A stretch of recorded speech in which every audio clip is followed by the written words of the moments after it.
Hello everyone, আসসালামু আলাইকুম রহমতুল্লাহি ওয়া বারাকাতুহু।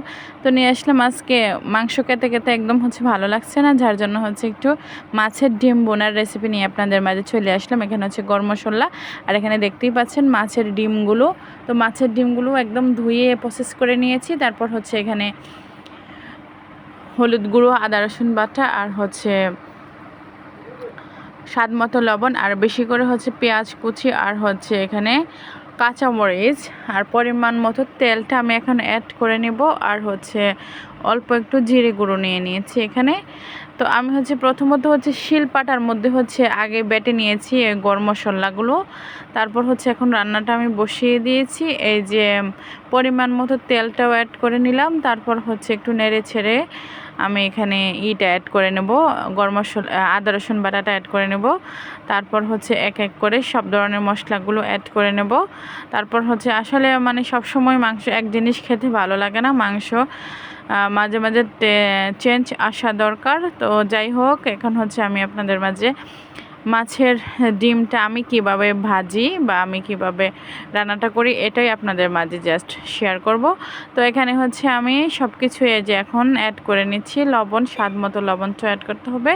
তো এভরিথিং, যত ধরনের মশলাগুলো আছে সবগুলোই এখানে আমি অ্যাড করে নিয়েছি। আর অল্প এখানে একটু পানি দিয়ে তারপর মশলাটা না, আমি এখানে আজকে আর কোনো ধরনের পানি অ্যাড করব না।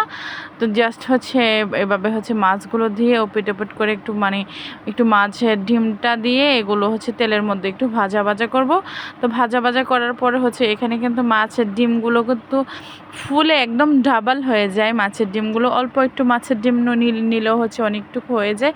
তো আমার এখানে পরিমাণে একটু বেশি ছিল মাছের ডিমটা। তো মাছের ডিমটা এখন এই পিটিপুট করে সুন্দর করে আমি আলতো হাতেই উল্টিয়ে পাল্টিয়ে একদম ভেজে দিচ্ছি। তারপর এখানে আমি পানি অ্যাড করে নিচ্ছি, পরিমাণ মতো, কারণ মাছের ডিমটা ফুলে ডাবল হয়ে যায়।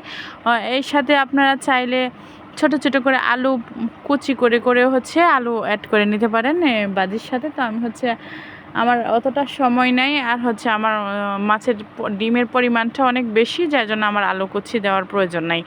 তো এই যে এখানে আমি সুন্দরভাবে এখন কুকটা করে নিচ্ছি। অনেকটা প্রায় 20 মিনিটের মতো সময় লেগে গেছে। দেখেন মাছের ডিমগুলো ফুলে একদম ডাবল হয়ে গেছে এখন। তো এখন এই যে ভেজে রাখা যে মশলাগুলো আপনাদেরকে দেখালাম যে শিলপাটার মধ্যে আমি বেটে নিয়েছি, এই মশলাটাকে এখন লাস্টে আমি একটু হালকা হালকা পানি থাকা অবস্থায় আমি মিক্স করে নিচ্ছি, যাতে সবগুলো মাছের ডিমের ভিতরে পানিটার সাথে যাতে মিক্স হয়ে যায়। এই মশলার গ্রানটা কিন্তু যখন ভাজা ভাজা হয়ে যাবে ওই মাছের ডিমটা, তখন নাকের মধ্যে অনেক জিভ খেতে অনেকটা টেস্ট চলে আসবে। যার জন্য আমি পাটায় বেটে দিয়েছি গরম মশলাটা। তো আপনারা এভাবে ট্রাই করতে পারেন। দেখতে দেখতে আমার মজাদার সুস্বাদু এই মাছের ডিম ভাজিটা হয়ে গেছে। তো সবাই ভালো থাকবেন, আমার পেজের পাশে থাকবেন, আর এভাবে যদি কারো ভালো লাগে রান্না করে খেতে পারেন। তো সবাই ভালো থাকবেন, এবং মজাদার ইয়াম্মি মাছ ভাজিটা হয়ে গেছে। আজকের মতো এখানে, আল্লাহ হাফেজ।